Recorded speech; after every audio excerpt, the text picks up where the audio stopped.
O que lifelong learning tem a ver com liderança? Quais são os hábitos de um líder lifelong learner? E você se considera um líder lifelong learner? Esse é um programa que foi desenhado a 12 mãos. Que nasceu no distanciamento, mas é resultado de anos de experiência. Para você ser um líder lifelong learner. As pessoas devem estudar, pois é a única maneira de poderem pensar sobre tudo com a sua cabeça e não com a cabeça dos outros. O homem tem de saber muito, sempre mais e mais, para poder conquistar a sua liberdade. E fecho aspas. Essa foi uma frase dita pelo comandante sem medo de uma guerrilha em Angola, que aparece nesse maravilhoso livro aqui do autor angolano Pepe Tela. E é com essa frase, então, que a gente começa esse nosso novo episódio para falar do líder lifelong learner, como ele se comporta, quais são os hábitos que ele tem e como é que a gente pode discutir melhor sobre esse papel nas organizações. E nesse episódio a gente vai falar muito sobre esse líder que ele não é só um herói, ele tem uma vulnerabilidade própria, ele busca autoconhecimento, ele busca entender também muito a si mesmo, ampliar seu repertório para poder ser e atuar no mundo de uma outra maneira, que não seja só com esse viés de metas, resultados, desempenho, que são importantes sim, mas cada vez mais um líder que aprende ao longo da vida vai se deparar com crenças, desafios, medos, incertezas, vulnerabilidades como um todo. Então, eu queria começar essa conversa com vocês para entender, então, o que esse líder, que ele é um herói, um anti-herói, como é que vocês veem esse líder lifelong learner? Você falando assim, Vi, da vulnerabilidade, né, do líder, eu lembrei de uma aluna de um curso que eu leciono no MBA de gestão de pessoas, e nós fizemos uma atividade, e ao final dessa atividade, todo mundo ficou assim parado, naquele silêncio, porque deu, né, sabe aquela reflexão pesada? Aí a menina, uma moça super jovem, ela olhou e falou assim, mas professora, um líder não pode ser vulnerável. Daí a sala inteira começou uma discussão tão maravilhosa assim, peraí, mas o líder também é gente. E eu, gente, como assim? Nós somos vulneráveis, como um líder não pode ser? E aí vem muito aquela questão que a gente até já falou aqui, que por eu não poder errar, eu não posso ser vulnerável. Eu não aceito isso. É uma questão de, né? Até quando um líder tem que carregar tantas pedras desse jeito? Uhum. Então, será que mostrar ser vulnerável significa mostrar fragilidade? Né? E aí eu mando a bola para vocês. O que vocês acham? Está me ocorrendo aqui, que a gente também sempre escutou essa coisa da vida profissional e da vida pessoal, né? Então, de uma certa forma, a gente foi aprendendo que existe uma separação, né? Quantos anos, né? Eu também escutei muita gente falando, você tá triste, você tá descontente, veste a máscara, vai lá e dá o show hoje na apresentação, e tá tudo bem, depois em casa ou no banheiro você, né? Volta a ser humano. Se destrói, né? E isso é muito louco, porque assim, quem foi essa pessoa, né, esse ser humano que um dia separou vida pessoal e vida profissional? E que a gente precisou de uma pandemia, né, e a gente falando desse momento que a gente está, para ver que a gente é um só, né? E que a gente agora dá conta de fazer essa conversa que a gente está fazendo nas nossas casas, mostrando o nosso espaço na intimidade, porque está dentro de casa o trabalho, está dentro de casa a escola, e eu tenho também as minhas coisas para fazer dentro de casa para dar conta do funcionamento, né? Além do trabalho. Então, eu vou chegar numa reunião, possivelmente, mais esgotada, mais exausta do que eu estava antes. né? Porque agora não tem a parada para o café, não tem a parada do trânsito, não tem a parada para conversar, agora é tudo muito... Então, acho que precisou de uma pandemia para vir, né? E mostrar para a gente que a gente é um só, né? E ser líder, lifelong learner, corajoso, né? Que aprende, anti-herói e herói, está em assumir isso, né? Que eu carrego dentro de mim, tudo aquilo que eu conheço, mas tudo aquilo que eu sinto, né? E que isso junto vai impactar aquilo que eu faço. Então, ter consciência, estar aberto para fazer essa jornada de autoconhecimento é fundamental, né? Para dar conta dos meus gatilhos, dos meus recursos, e então receber ou ofertar para o outro, né? Enfim. E eu acho que, pegando já o gancho da Paty, tem uma outra questão, até por conta da própria pandemia, a gente vive numa absoluta incerteza, né? Não que incerteza já não houvesse antes, sempre houve, né? Mas agora eu acho que ela se potencializou frente à situação que a gente vive no momento, seja do ponto de vista de saúde, ponto de vista econômico, seja qual for o próprio ponto de vista organizacional, das relações dentro da empresa. Então, eu acho que se você não admitir a sua própria vulnerabilidade, que no meu entender é completamente diferente de fragilidade, né? E você também não se abrir, né? Até para pensar de uma forma mais integrada, do seu ser como de uma forma mais integrada, você vai sofrer muito mais nesse momento de tantas incertezas.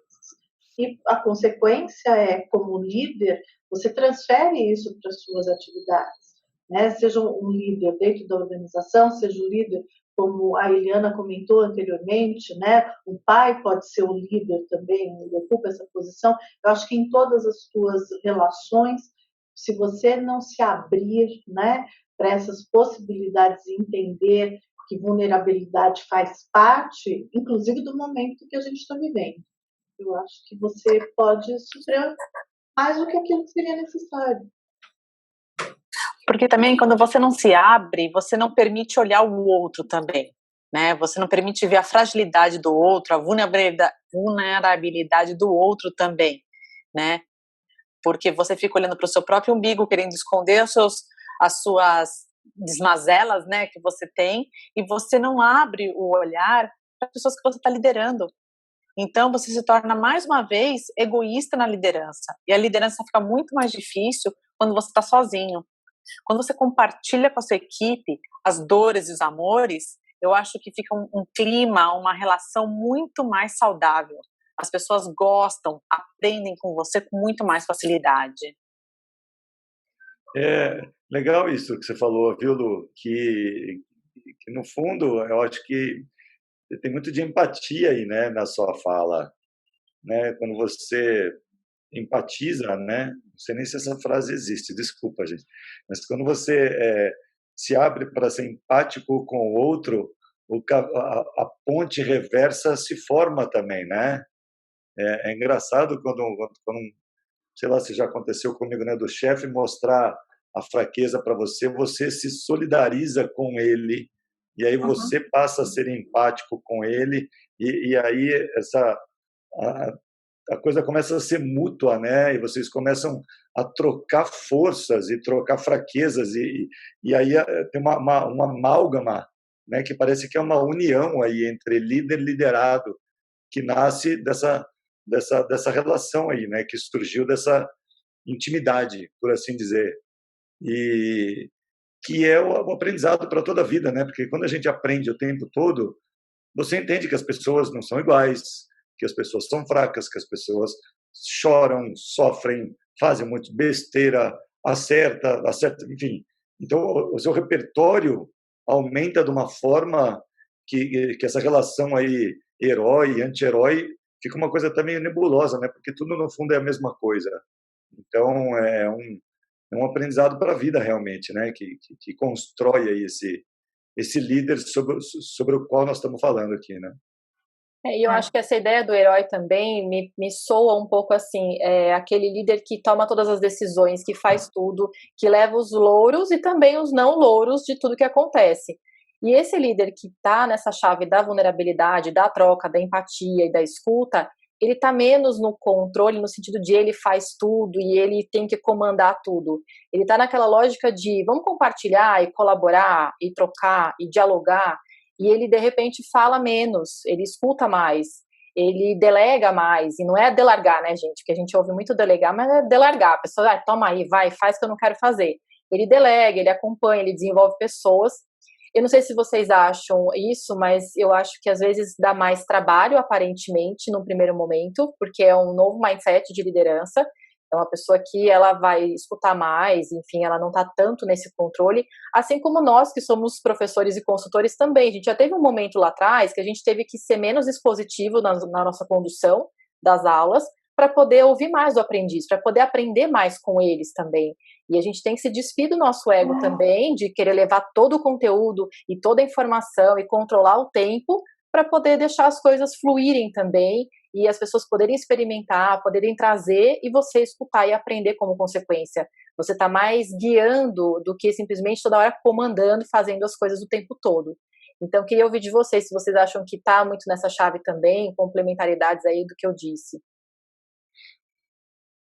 E acho que sim, e o que eu estava pensando aqui, a relação agora começa, é um convite para a relação agora se dar no nível do ser humano, não mais no nível do conhecimento técnico, né? Então, aquele lugar onde o líder abre uma reunião fazendo follow-up, não vai existir mais. Depois do que a gente está vivendo hoje, principalmente, onde as pessoas estão se preocupando em escutar como você está, como vocês estão lidando com tudo isso, e no meio da reunião aparece o filho, a filha da Vivi, e essa é minha filha, gente, essa é minha filha porque esse sou eu inteira, né? A relação, ela começa a se dar num outro nível, que é no nível do ser humano, né? E isso é ser anti-herói para mim. Porque trata das vulnerabilidades, trata, né, carrega tudo que o ser humano tem, né, nessa complexidade que a gente está vivendo. As habilidades emocionais, elas são as mais fundamentais. Então, aquele líder que abre espaço também para se conhecer, né, ele vai reconhecer no outro mais facilmente aquilo que ele tem dentro dele. Né? Então, acho que é outro nível de relação agora, né? E esse vai ser o líder que vai ser realmente seguido admirado, né?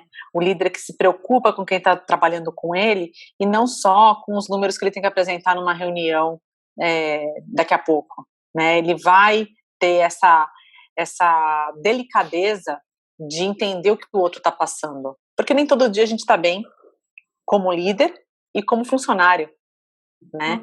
E também que as pessoas observem também, fica mais fácil de ver que ele também é um funcionário de uma organização. Ele também está no mesmo patamar no dia a dia deles, porque muitas vezes isso é esquecido, né? Muitas vezes se coloca o líder no topo e acha que ele não participa das mesmas frustrações, das mesmas expectativas como um colaborador da organização, né? Lu, e tem a média liderança também, né? Porque a média liderança é o grande desafio das organizações, porque o CEO, o superdiretor, superintendente, enfim, eles têm um poder de decisão muito maior do que a média liderança, que está ali no dia a dia, na batalha, e ele de repente não tem poder de tomar uma decisão de aumentar a verba da área, de contratar novas pessoas que estão faltando naquela equipe. Então, esse médio líder, ele é ainda mais desafiado para ser admirado, porque ele, de repente, não consegue ter todas as ferramentas na mão, os recursos à mão, e, ao mesmo tempo, levar tudo adiante sendo vulnerável também. Então, são várias camadas de líderes pensando aí na hierarquia das organizações, mas, ao mesmo tempo, esse papel desse líder se colocando no lugar mais humanizado, de fato. E uma super oportunidade para ele nesse caso, né, Vi, de ele compartilhar com a equipe, aprender junto, buscar solução junto, né, a colocar o aprendizado contínuo com a equipe. A serviço da equipe, né? A serviço do outro, né?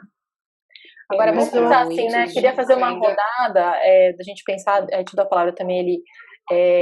Quem que é esse líder, então, que ele vai ser seguido e admirado? Não sei se vocês querem dar um exemplo de alguém que vocês achem icônico, assim, de um líder que é seguido e admirado, ou, enfim, hábitos desse líder que é seguido e admirado, e ele é visto, então, né, no nosso olhar aqui, como um líder lifelong learner. Quem quer falar? E ele, se quiser também complementar o que você ia dizer. Eu quero falar, então, porque acabou, eu não sei se foi no nosso grupo aí de WhatsApp, que tinha um vídeo acho que não foi, não, um vídeo do Barack Obama. Então eu vou deixar para quem vier depois de mim falar da esposa dele. Mas eu acho... Vai ter briga de quem vai falar aqui, isso sim. Não. Mas eu acho o Barack Obama um cara incrível, né? Não sei se é porque eu compartilho de algum dos valores dele, né? Enquanto pessoa, enquanto um ser humano que se mostra muito preocupado, né, com o outro. Eu acho que isso é um dos preceitos aí de um grande líder. E aí, pegando uma deixa aí para o assunto da literatura, né, ele é um leitor voraz, né, o Barack Obama, ao contrário do presidente atual, que não lê uma linha, né? Mas o Barack Obama sempre foi um leitor e sempre promoveu a leitura, instiga isso nos livros e sempre esteve perto das escolas e tudo mais. E a leitura é uma fonte de aprendizado constante, né? Que depois, pegando até o gancho antigo da Patrícia, quando a gente transforma tudo aquilo que está na literatura, né, em conhecimento para ser posto em prática, nossa, isso aí é um pote de ouro, né? E eu acho que o Barack Obama é um belo exemplo aí. Então, agora quem vai falar da Michelle?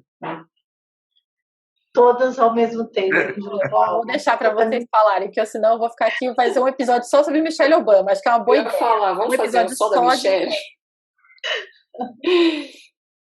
Nossa, então eu vou trazer um outro líder, que não é nem Michelle, eu vou deixar para menos gente aqui disputar quem vai falar da Michelle.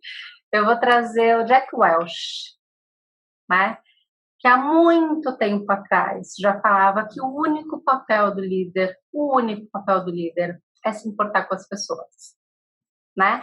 E ele tem inclusive um vídeo que eu adoro, que eu uso nos treinamentos, workshops, enfim, que ele fala do papel do Chief Meaning Officer. O papel do CEO é aquele que dá significado às coisas.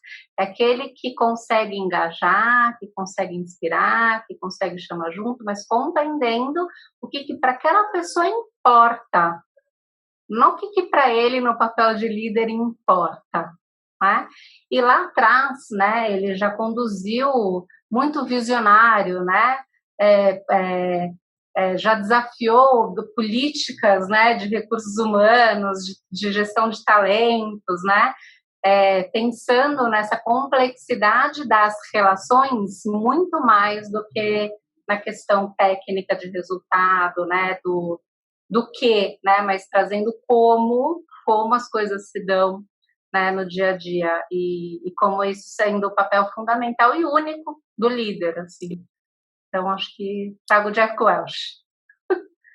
Ele... Pois é, eu vou deixar a Michelle para outras, então, tá?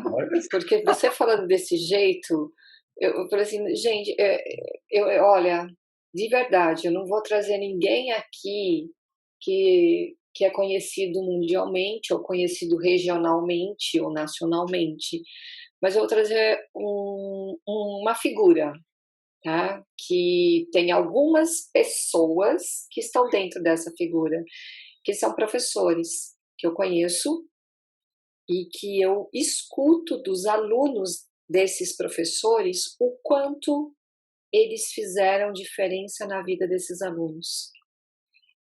Agora que a gente está mais dentro de casa, vendo as aulas rolando,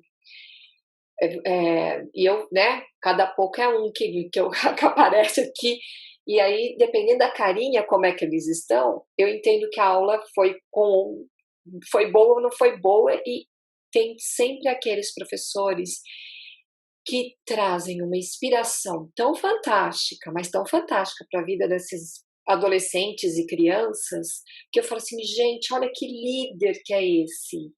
que ele consegue chegar a todos, e tudo de ficar linha fechada, né? Porque ninguém abre a tela. Mas eles saem leves. Eu acho que o líder faz isso. Você se sente leve junto com ele, porque ele te leva, mas ele te leva no teu pensamento. É aquilo que o Eurico falou da frase inicial. Você, de acordo com aquilo que você... É você que tem liberdade daquilo, mas alguém te trouxe essa frase, esse aprendizado, e o que você vai fazer com ele está dentro da sua cabeça.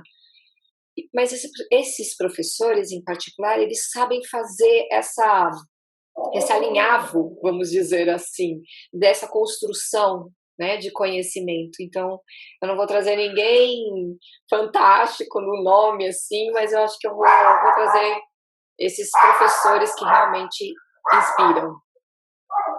Deixa a Michelle para alguém. Vamos falar da Michelle, alguém. Vamos lá. Olha, eu queria trazer uma pessoa diferente também, ainda não vou falar da Michelle. Vocês sabem que eu estudo a longevidade, né?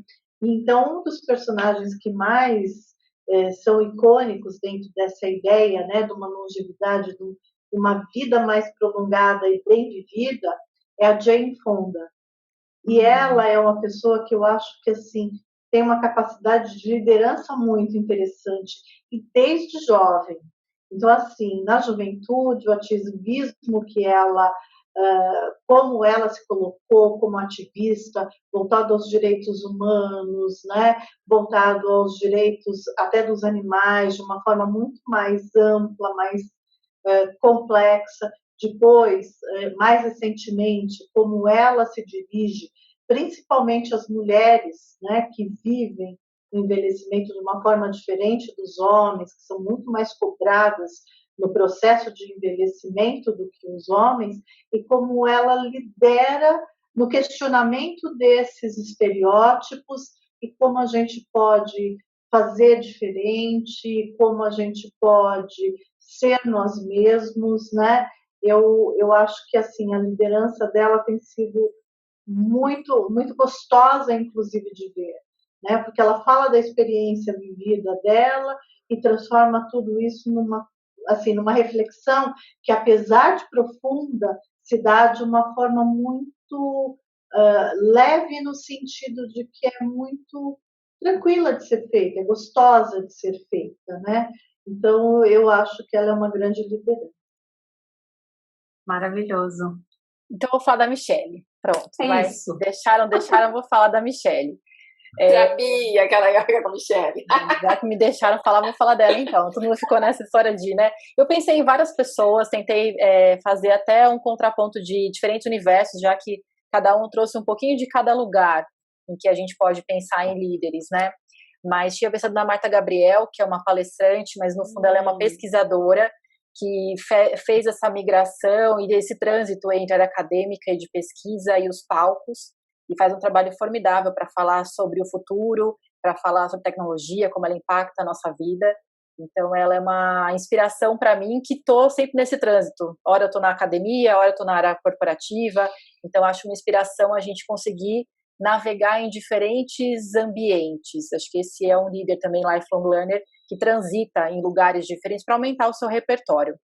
Mas a Michelle, claro, ela saiu desse lugar muito de uma grande profissional, se tornou a primeira-dama, foi uma primeira-dama muito atuante, depois sai desse lugar super de privilégios políticos e de visibilidade, para ter cada vez mais uma atuação voltada a dar vozes para as mulheres, para as pessoas, para se colocar nesse lugar também de ser uma voz ativa.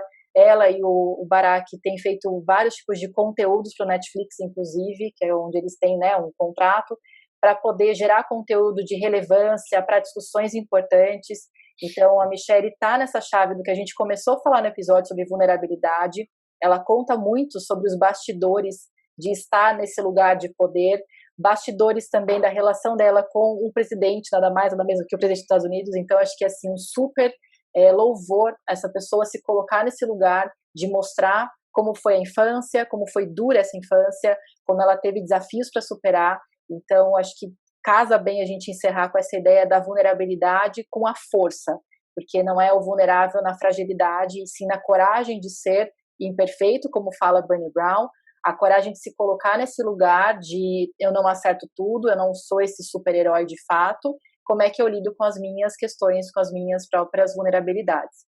Então, encerro com esse exemplo. A Lu vai falar já de um exemplo dela na dica do podcast de hoje. Então, a gente encerra o episódio com uma dica de podcast, porque a gente sabe que as pessoas aprendem de formas diferentes. No primeiro episódio foi um livro, agora a gente tem podcast, que eram mais ouvidos quando a gente estava, né, circulando no trânsito. Hoje talvez menos com isolamento, mas há quem escute também nesse momento de isolamento. Um que eu vou indicar, e aí dou a palavra para a Lu, é o Nada Sei. Nada Sei é um podcast do Instituto Ayrton Senna, e cada episódio fala sobre como a gente pode aprender. Então eu aprendo errando, eu aprendo ouvindo, eu aprendo vendo, eu aprendo experimentando.